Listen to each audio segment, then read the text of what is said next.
Welcome to Drink This, Watch That.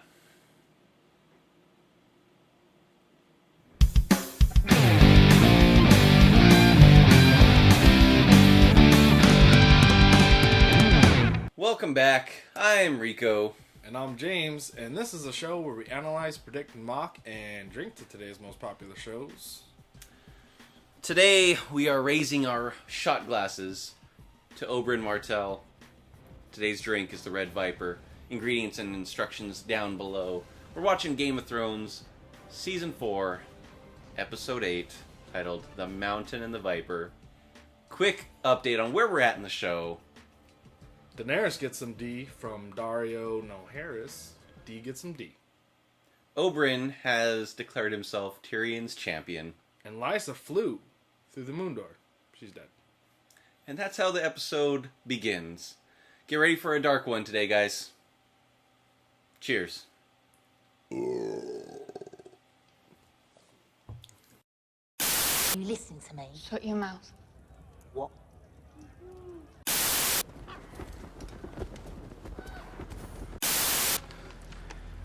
If we yield, we live. Is that what it says on this paper here? From this day until your last day, you are Ramsay Bolton, son of Roose Bolton, Warden of the North. And we're back. Part 1 included such scenes as Molestown being sacked by the wildlings, and Gilly is allowed to live by Ygritte. We see Grey Worm taking a bath, and he sees Missandei's titties, and he seems to like it quite a bit. As did I. I'll drink to that. I got a Grey Worm for her. And the, I guess, most important part of this part is Theon. Theon takes Moat Cailin for Ramsay Snow. He walks in there and he pretends to be Theon Greyjoy, who I guess he's not anymore. We're just pretending like he wasn't Theon Greyjoy, like he's Reek now. Like that's a whole different, like his whole past is erased now. He's just Reek. He goes in and he's like, I'm Theon Greyjoy. Let your bridge down and you can live. That was a dynamite Theon, by the way. Fuck yeah, it was. And then Ramsay Snow, of course, comes in and he's like, I'm gonna flay you. Kills the main guy and all the Ironborn are dead. And for this, Ramsay gets promoted from Ramsay Snow to Ramsay Bolton. He evolves, digivolves, whatever the term we're using. His dad finally accepts him as his child. He went from Charmander to Charizard. Oh, that's how it works. They tried real hard to make me care about Ramsay Snow, and I still don't. He's still like a bad guy who flays human beings. Yeah, he's still kind of an asshole, but I think the biggest takeaway is, yeah, he gets promoted to actual Bolton, and yeah, the Boltons are actually now at Winterfell, which we see. Oh yeah, they come across Winterfell right at the end of that Yeah, scene. they do. Yeah. They're there now. There's not like anyone there though. It's not like gonna be like a huge conquest. I know, but They like burned now down Winterfell. they like officially own the North. Like, Yeah. not that we were afraid that was not going to happen, but yeah, now it's official. That was the last holdout of the North. So now Roose Bolton is the warden of the North, Right. and Ramsay Snow's his Ramsay Bolton. Fuck all that. Let's get back He to needs it. a bath. Fuck all that. Let's get back to it. Fuck all that! He doesn't need a bath, he reeks. Strange that within days of your arrival you've married Lady Arryn, and she's fallen through the moon door. My name's not Elaine. It's Sansa Stark.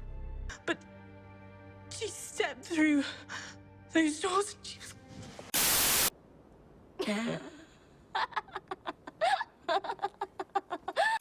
That wine merchant tried to poison me because of your information. I stopped you from drinking his wine.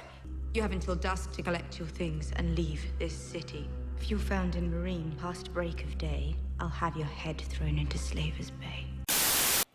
And we are back from our second portion of the episode. Hound and Arya finally make it to the Vale 3 days too late. We see Barristan, Sir Barristan, in Daenerys' camp, get a letter from somebody, we don't know who, probably the Hand of the King, seeing as it had the Hand of the King seal. He gets a letter saying that Ser Jorah Mormont was absolved of all his past crimes as being a slaver because he was a spy for somebody in King's Landing. Now, we don't exactly know who it was, but we know it was Varys. But Yeah, so he tattles and tells Daenerys, and she's like, Jorah, get the fuck out. It's pretty glorious. Emilia Clarke's fucking acting in that scene was brilliant. Woman scorned. She played that very well. She did. That was fucking glorious. Great And scene. then, in interesting news, I guess, stupid Sansa is still stupid, but she saves Baelish. Like, she's getting better at lying. It was finally her chance to turn Baelish over to the authorities. Like, they finally are like, hey, your wife died mysteriously right after you got here. Can you explain that? And then they call on Sansa, and she's like, I'm actually a Stark, and he's been saving me. And, he's, like, my hero, and my aunt was crazy, and she jumped on her own. And then she, like, goes to cry, and then she looks up, she's like... She did the pun dog. These guys think I'm telling the truth. they think like what I told them is the truth, that I'm lying right now. I still hate Sansa. I don't think her story is ever going to get interesting before she dies. I'm predicting her death. Season 5. Episode 4. You're kind of an asshole. Like, I thought Sansa grew a lot in this scene, and in this episode as a whole. Like, she kind of bailed Baelish out, and, like, we learn that she did it because she's like, look, you're kind of a shady dude, but I trust you more than I trust all these weirdos. She's like, you die, what are they going to do with me, right? She's like, I fucking roll over on you, they're going to throw me through the moon door too. They don't give a fuck about me. Sansa grows so much in this episode. She grows a lot. I know you fucking hate her. Like, I get it. So what if she had told the truth, though? Say she just said, hey, I'm Sansa Stark. Baelish killed Joffrey. He killed my aunt. I need to be saved. They would have been like, oh, okay. Baelish is dead. She's safe. Baelish would have been like, well, you need to listen to me. And then left. He ran away or something. No, he would have died. There's no catch. Yeah, like, maybe. he's in the veil. Yeah. She wants to play. She thinks she's being smart right now by saving Baelish. Like, she's in her head turning into the queen. She's being just as smart as Baelish. She's like, okay, I'm gonna get Baelish on my side so he can protect me, so I can be queen someday. Like, I know this guy's got all these great plans. I'm gonna hitch my wagon to this guy. No, you're not on his level. You're not even close. Yeah, okay, that might be true, but she's kind of warming up to him. Let's talk about the Mockingjay dress, Girl on Fire. Yeah, I can see that turning into a very creepy love line down So there. yeah, like 17-year-old fucking Sansa is starting to warm up to 45-year-old Baelish, which I find a little bit weird, but let's throw that out the window. It's a different time, different world. He comes up to her and he's like, yo, why the fuck did you save me? She's like, you know, she explains to him, like, I trust you more than them. She's like, I don't know what would happen to me. And then the next scene with them, he's kind of counseling, what's that fucking kid's name? Robin. He's kind of counseling Robin on what his duties will be as the Lord of the Vale. And we see Sansa come out of the fuck. She's like, all right, let's go on our trip. And she has like this fucking sultry, low cut, like mockingbird dress on, which is Baelish's sigil. And you're like, holy shit, she's fucking down for Baelish right now. She's fucking gonna ride or die with this guy. I mean, he did save her life, and she fucking hated King's Landing, and he bailed her out of that place. You know who made that dress? Was it Lenny Kravitz? It was Lenny Kravitz. That's exactly what I was gonna say. I She know. looked like an American woman. She looked like a girl on fire. No, I don't think Sansa's gonna turn into the mastermind that she wants to be. I hope she gets interesting, for the sake of the show. I have nothing against the actress. Yeah. The actress, I'm sure, is a wonderful young woman. And Baelish, I love Baelish, but God, just something happened there. Like, It's funny you should say actress, because Sansa, the human being in real life, is not that great of an actress, but she was acting to save Baelish as a better actor in the show than she is in real life. Does that make sense? It's like Inception acting.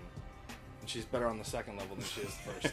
yeah, it makes sense to me. But I'm But 5 we're shots in. fucking so- wasted. I hope that makes sense to you. Anyway. I don't give a fuck if it makes sense to you. To part 2. Oh, we're doing that again. Oh, Shit. yeah. Part 3 is going to be interesting, seeing as we're about 97 shots in. Oh, he's going to die. I'm going to die. Oberyn believes in himself. That's putting it mildly.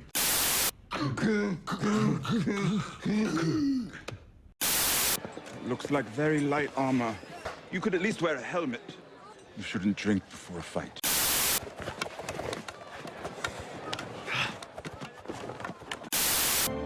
You killed her children! Gods have made their will known. You're hereby sentenced to death.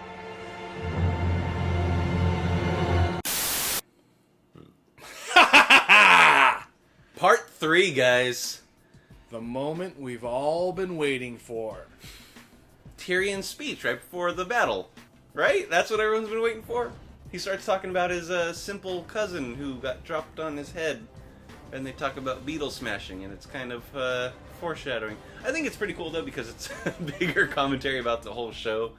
We were talking earlier. We feel like when they're talking about the simple cousin that's crushing... Shut up! Stop it!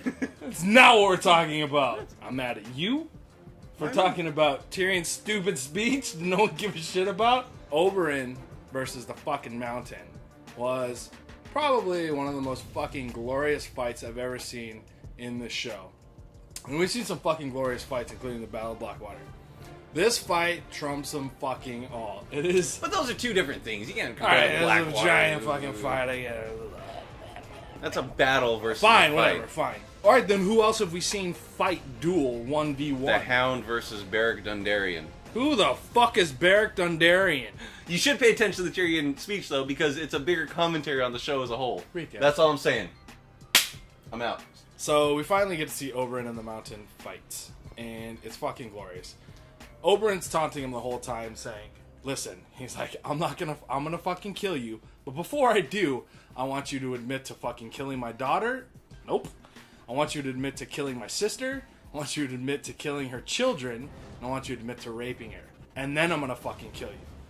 And the Mountain's like, I don't care who the fuck you are, I'm just gonna fucking murder you. And Oberyn's dancing around. Fucking stabs him in the stomach, spins around, and he slices his fucking hamstring. Mountain falls, and he's like, "No!" And he stabs, and then he jumps and stabs him in the chest. And he's like, "No, you can't die yet, not yet. You raped her, you murdered her, and killed her children." And the Mountain just trips him, fucking punches his teeth out, which is amazeballs.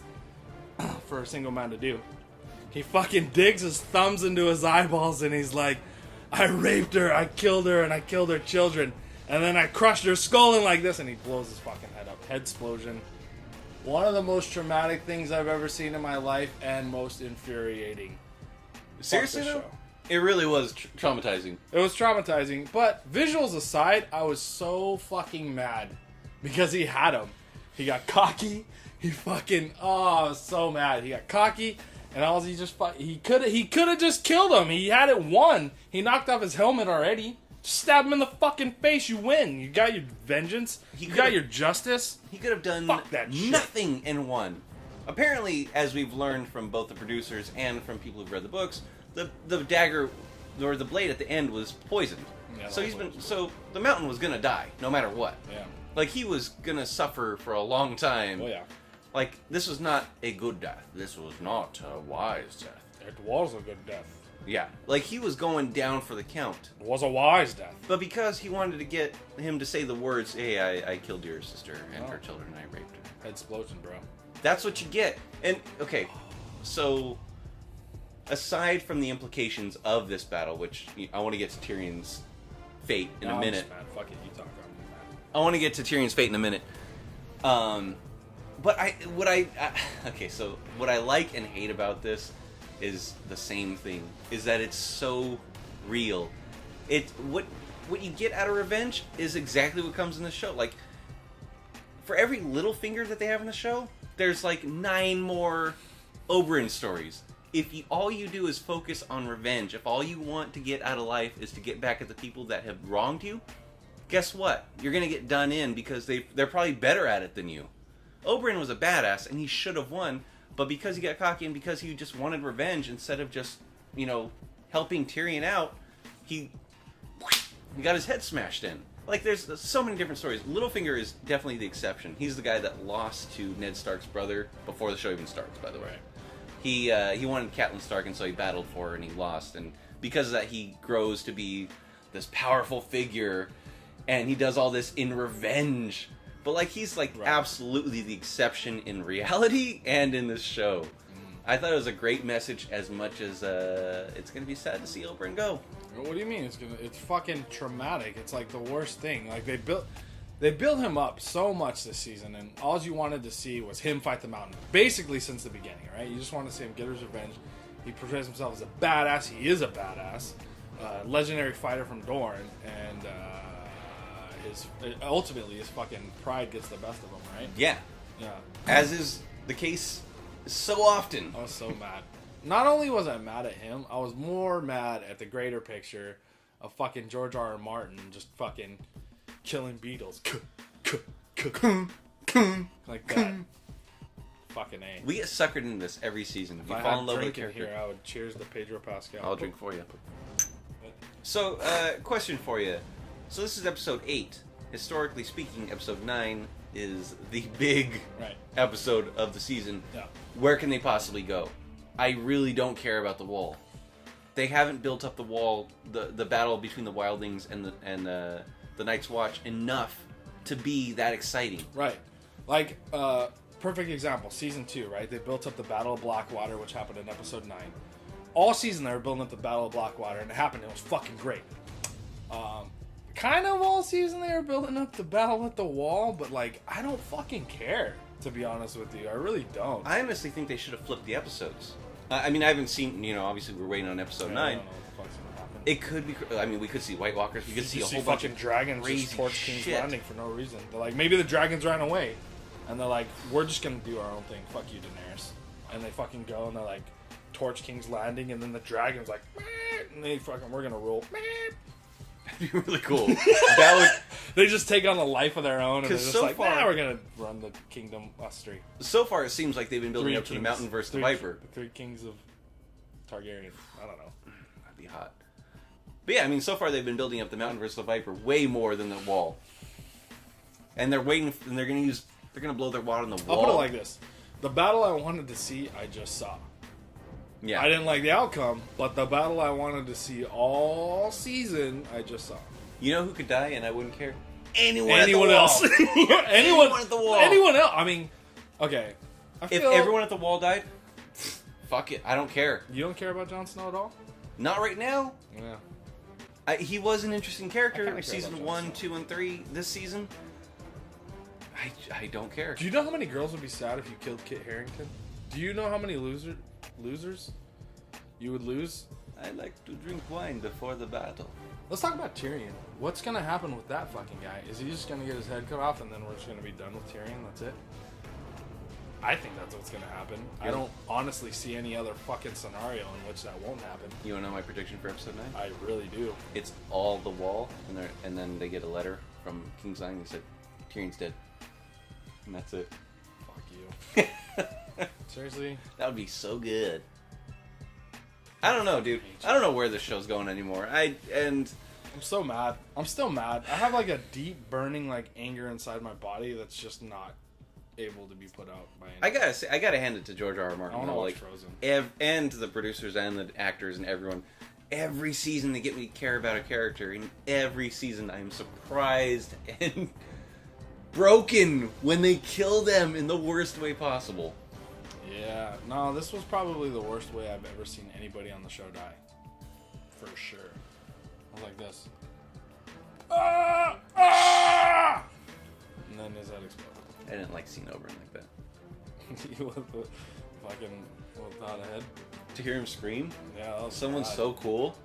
Yeah, he was too cool to die. Like, he didn't even die in, like he died very disgracefully, I guess. Like, Yeah, I mean, if you're getting your eyes pushed in, your skull collapsed, you're allowed to scream, but, like, he wasn't And like cool his about teeth it. were fucking just missing. Yeah, ugh.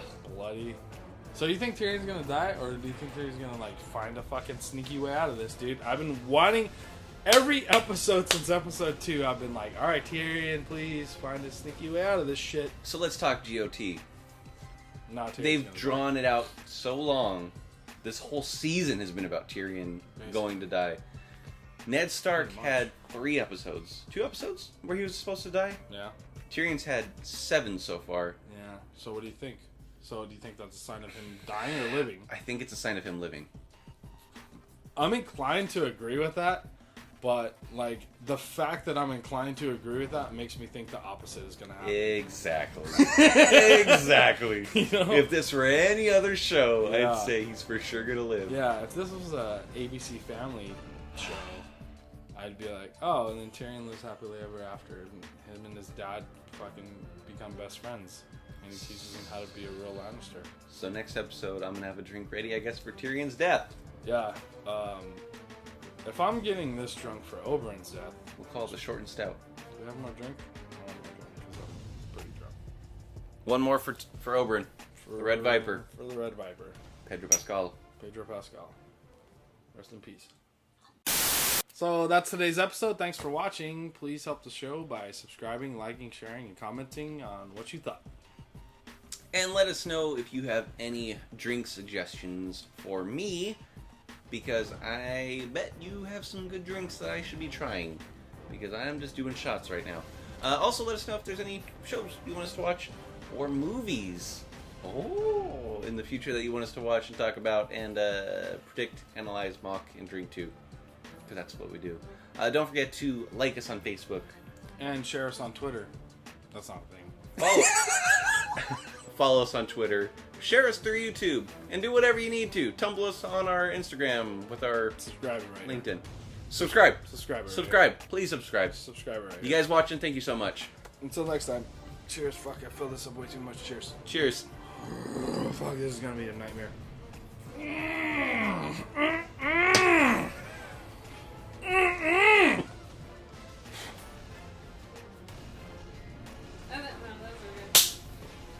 Okay.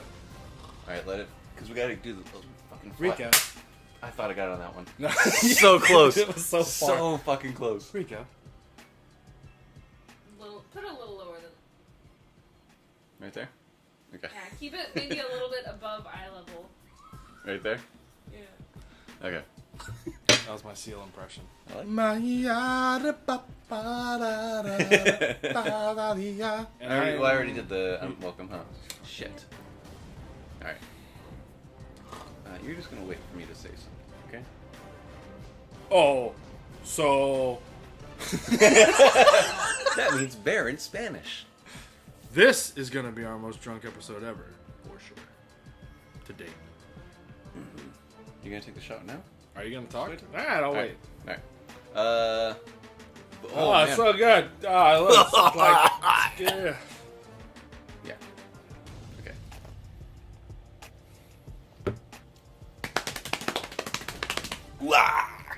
Make sure we're good. Good, right?